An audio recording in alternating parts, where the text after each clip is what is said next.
Bienvenue dans cette nouvelle édition du QG Weekend. Au sommaire de l'actualité, c'est officiel. Depuis ce samedi 1er novembre, le lieutenant-colonel Isaac Yacouba Zida s'est déclaré président de la transition au Burkina Faso.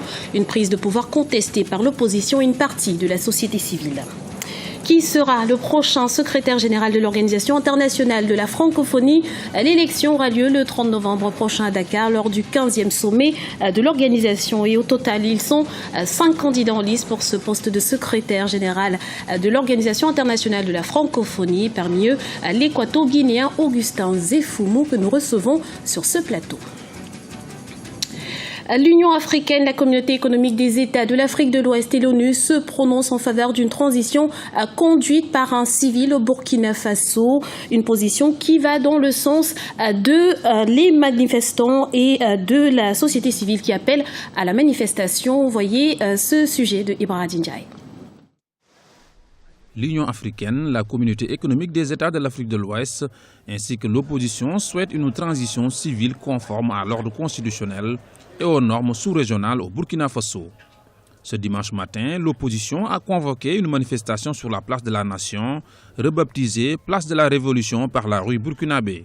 Un seul mot d'ordre, le départ de l'armée à la tête du pays. Les organisations sous-régionales et l'Organisation des Nations Unies n'ont pas encore parlé de sanctions à l'encontre du pays des hommes intègres, mais souhaitent travailler avec toutes les parties concernées. Malgré la situation particulière à laquelle le pays est confronté aujourd'hui, la mission a demandé à ses interlocuteurs nationaux et surtout à la hiérarchie militaire de faire en sorte que les institutions de transition soient conformes aux normes constitutionnelles. Les militaires ont annoncé que cette transition se ferait de façon démocratique, mais leur entrée en scène n'est pas vue de bon œil et fait réagir également les instances sous-régionales comme l'Union africaine ou encore la communauté économique des États de l'Afrique de l'Ouest. Ce souhait de faire retourner les militaires dans leurs casernes a fait descendre également de nouveau certains Burkinabés dans la rue ce dimanche matin. Des manifestants sont sortis encore ce matin à Ouagadougou à l'appel de l'opposition politique et une partie de la société civile. Je dis une partie de la société civile car le balai citoyen, par exemple, s'est désolidarisé de ce rassemblement. Ces opposants et cette société civile demandent le départ du lieutenant-colonel Isaac Zida, adoubé pourtant par l'armée. Dans une déclaration conjointe ce matin, l'Union africaine, la CEDEAO et les Nations unies demandent à l'armée de faire en sorte que les institutions de transition soient conformes aux normes constitutionnelles. L'Union africaine, de son côté, a exhorté dans la soirée de samedi les acteurs politiques et la société civile du Burkina Faso à travailler ensemble pour convenir d'une transition civile et inclusive devant déboucher sur la tenue rapide d'élections libres. Samedi, un calme relatif était constaté dans les grandes villes du pays. Quant à l'ancien chef de l'État, Blaise Compaoré, il se trouve en Côte d'Ivoire, selon le président ivoirien Alassane Ouattara. L'actuel secrétaire général de l'Organisation internationale de la francophonie, Abdou Diouf, quittera ses fonctions en fin novembre. 5 personnalités sont candidates à sa succession, parmi eux l'équato-guinéen Augustin Zéfoumou. Le point avec Aminata Diak. Qui succédera à Abdou Diouf à la tête de l'Organisation internationale de la francophonie.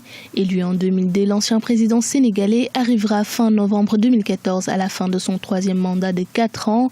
5 candidats sont en lice pour le poste de secrétaire général de l'institution internationale.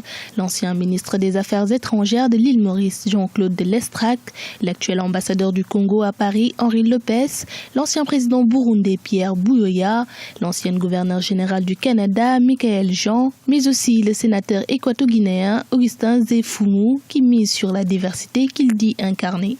Ce serait peut-être continuer le travail, peut-être voir la façon d'imprimer un dynamisme nouveau et pourquoi pas insister sur ce que je crois que c'est la diversité, que cette francophonie soit un peu plus diverse et que nous y trouvons tous ce que aimons la culture française et tous ceux qui sont membres de la francophonie, alors nous y trouvons une place.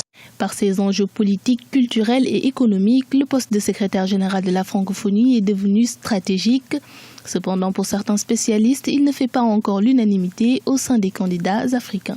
les Africains ont tendance à émietter leur force d'action. Et aujourd'hui, ce rappel français-là, il est peut-être cynique, il est peut-être sournois, parce que derrière, il y a peut-être un choix qui a déjà été effectué, mais il met les Africains devant leur turpitude et leurs limites objectives. Vous ne pouvez pas prétendre à ce poste-là si vous n'êtes pas capable de fédérer vous-même vos ambitions et vos envies sur une personne. Le nouveau secrétaire général de l'EIF sera élu par les chefs d'État des pays membres les 29 et 30 novembre prochains à Dakar au Sénégal, en marge des travaux du 15e sommet de la francophonie. Il devra relever d'importants défis, notamment celui de trouver des nouvelles sources de financement, sinon de réexaminer les priorités, les objectifs fixés et les moyens disponibles pour les atteindre. Et avec nous sur ce plateau, M. Augustin Zefoumo, le candidat de la Guinée équatoriale. Soyez le bienvenu. Merci. Tout d'abord, M. Zefoumo, dites-nous, qu'est-ce qui a motivé cette candidature? Oui, je ne parlerai pas de ma motivation personnelle en quelque sorte, mais de celle de la République de Guinée équatoriale que je représente ici, parce que nous, dans notre pays, nous voulons signaler que c'est une histoire d'amour.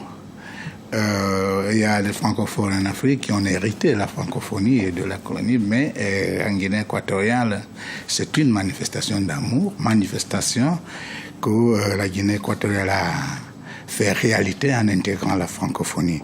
Alors, la motivation, si vous voulez que je parle d'une motivation, c'est nous pensons que nous pouvons apporter quelque chose à la francophonie, nous pensons que nous pouvons contribuer à ce que la francophonie continue à avancer, et à s'accroître et à se consolider. Et justement, qu'est-ce que vous proposez de spécifique, voire d'innovant? Oui, bon, voilà, spécifique, proposer quelque chose de spécifique, ce que, vous savez, on parle de la diversité dans la francophonie, et vous le comprendrez parce que moi je suis hispanophone en principe, et que nous voudrions que cette diversité soit effective et cette diversité puisse représenter l'opportunité donnée à tout le monde pour apporter quelque chose à cette grande organisation et qu'un avenir est très brillant, alors il faudra assurer. Et M. Zefoumo, comment vous positionnez-vous face aux autres candidats bien connus de la sphère politique, économique et littéraire africaine?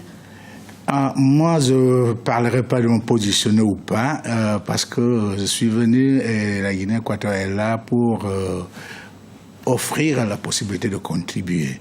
Alors, se positionner ou pas, alors ça dépendra, et ça dépend de ceux qui jugent, mais nous exprimons toute notre disponibilité et notre savoir-faire et la capacité et l'enthousiasme de la Guinée équatoriale pour faire en sorte que la francophonie continue à avancer. Justement, dites-nous quel est votre programme et surtout comment est-ce que vous comptez le mettre en œuvre? Bon, mon programme, je vous ai parlé de cette diversité et surtout de faire en sorte que cette francophonie...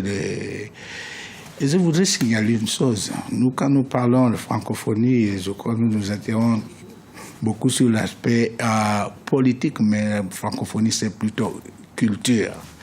Alors que cette culture francophone puisse s'épanouir et puisse marquer avec son empreinte nouveau et plus présente dans la communauté internationale. Et je compte le faire avec, moi je ne suis pas aller dire que ce qui a été, bon, par exemple, M. Abdou Diouf n'a rien fait. Non, il a travaillé. Et il faut s'appuyer sur ce qu'il a fait pour continuer à renforcer la francophonie. Est-ce que cela veut dire que votre programme sera plus axé sur la culture ? Mais pour cette culture qui sert à renforcer, vous voyez, les valeurs du monde francophone. Il y a des valeurs, comme vous savez, des valeurs de la démocratie, des valeurs de la culture. Alors, il faut que vraiment nous appuyions là-dessus pour faire une francophonie plus effective. Monsieur Zefoumo, quelle est votre vision actuellement de la francophonie et surtout votre vision de ce qu'elle devrait être dans les prochaines années ? Ma vision actuelle de la francophonie, c'est une idée qui a fait son chemin et qui est en train de faire son chemin. Et là, je crois que nous tous francophones, Et le fait que moi, d'origine hispanophone, alors je songe à faire un travail pour la francophonie, alors ça devrait donner l'idée que cette francophonie doit avancer, cette francophonie doit s'accroître, doit élargir, vous voyez, et le niveau et l'ampleur de son importance. Alors voilà pourquoi, et la vision que moi j'ai de la francophonie, c'est qu'elle puisse continuer à croître, pour continuer à s'agrandir dans l'avenir. Merci, Monsieur Augustin Zéfoumou, d'avoir répondu à nos questions. Je rappelle que vous êtes le candidat de la Guinée équatoriale au poste de secrétaire général de l'Organisation internationale de la francophonie. Ce journal a été réalisé par l'ensemble de la rédaction. Nous vous remercions pour votre fidélité. Retrouvez dans un instant une nouvelle édition du QG Weekend sur Africa 24.